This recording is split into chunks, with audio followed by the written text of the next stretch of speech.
I'm Tracy Oddie with Creative Pursuits, and I'm here to demonstrate the Xuron 4-in-1 crimper tool and the Xuron wire cutter with wire retention clip.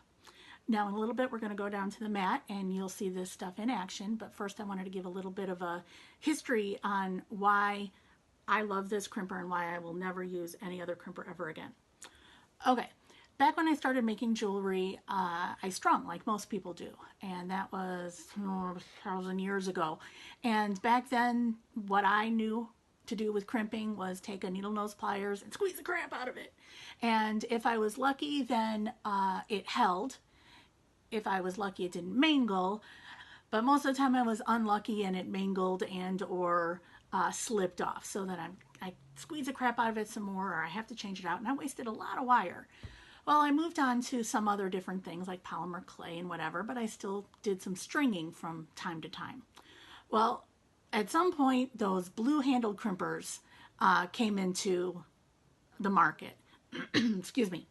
And I'm like, oh, this is great. I'm going to be able to crimp and I'm not going to slip anything. It's going to be wonderful because what it does is it crimps it and then it folds it so that, you know, holds onto the wire tighter.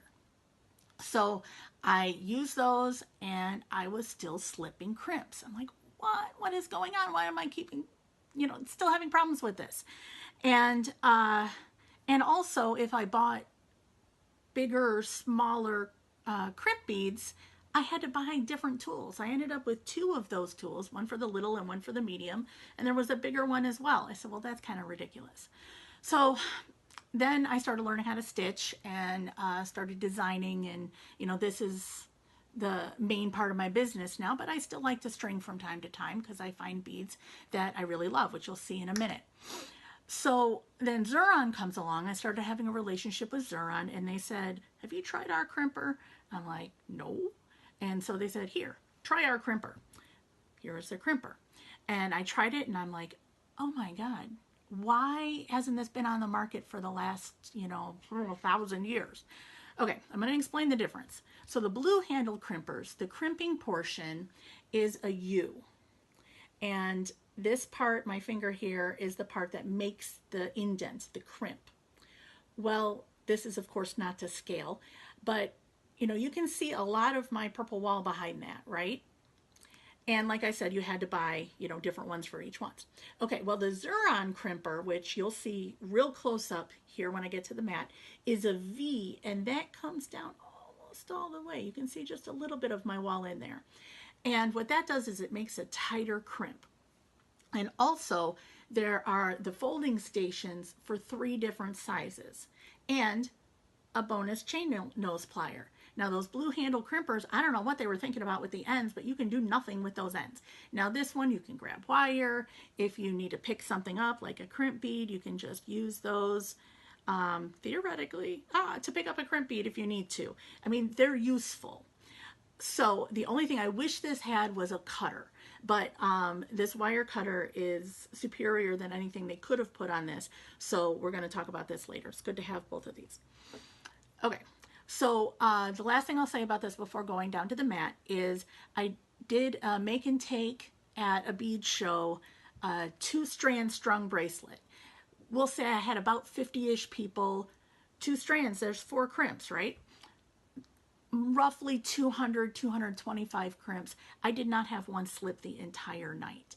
And everyone who tries this crimper loves it and buys it for me.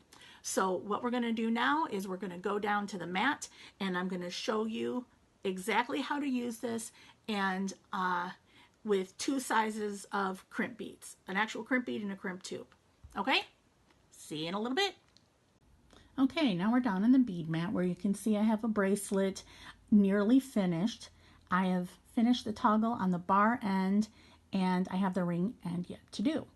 Now you'll notice that there's no jump ring between the wire and the clasp. And the reason for that is, now this is way big for illustrative purposes, a jump ring is a point of failure. So no matter how tight I get that little slit, and I do that by wiggling it back and forth, the wire just always seems to want to slip out. And if this catches against something, that can spread and then I could lose the bracelet. And then I'd say, bite me. So what we do with jump rings, we toss them on the floor. Okay, so the other thing you'll notice is that I have 3 dark purples here and 2 here. Now the official reason is that I need more space for the bar to fit through the ring because this is a pretty thick ring. The real reason is I didn't want to just have 1 dark purple bead left in my stash. So let's use it. Okay, so let's do the ring part of the clasp. And before we do that, let me show you the pliers. Okay, so here are the crimp pliers again. This is the crimping station here. And like I mentioned before, you can't see very much of my mat through there. It's going to give you a really tight crimp. This is the folding station. This is for 1, 2, and 3 millimeter crimp beads or crimp tubes. And this is the bonus chain nose plier. So I like to have gravity work for me instead of gravity working against me. So I'm going to have the point side down like a V instead of a mountain. And I'm going to put my crimp bead, lay it in that V. Now I will admit that without a jump ring, this is harder to see what I'm doing. But honestly, I'd rather keep the bracelet than have it flying off of me at any point. So I'm going to give that a squeeze. And it doesn't have to be very hard. And I hope you can see that it's got a little indent in there. Now I'm going to turn it so it looks like a Pac-Man. So just turn it 90 degrees. And I'm going to put it in the first crimping station because this is a number 1 crimp bead. And I am just going to squeeze. I'm not going to give it a really hard squeeze. And there it is. It's all done. It looks a bit like a hot dog bun without the hot dog in it. And I'm going to pull on this, and that scary sound was the beads clinking together, not anything moving. And this isn't going anywhere. Okay, so now all I have left to do is trim this. And that means we have to bring our wire cutter with a retention clip. Now the retention clip is this extra bit you see here. When you close it a little, you see that it doesn't close all the way. That means it's not going to cut yet. You squeeze it, it's going to cut, and the wire will stay in there until you release it. So let us do that. We're going to get that tight in there as we can. And one-handed, I'm going to cut, and see that stays in there. No more getting wires flying into your eyes. So I release that, and it falls gently to the mat. Okay, so that is that. And so now I have my beautiful bracelet already done, and whenever I feel like I want to have an attitude, I can wear my whatever Bite Me bracelet. These beads came from Kitty Spangler paper beads, and I just absolutely love them, and I am going to enjoy having an attitude when I'm working on pieces or going to the mall or whatever. So anyway, love those beads, Kitty Spangler paper beads.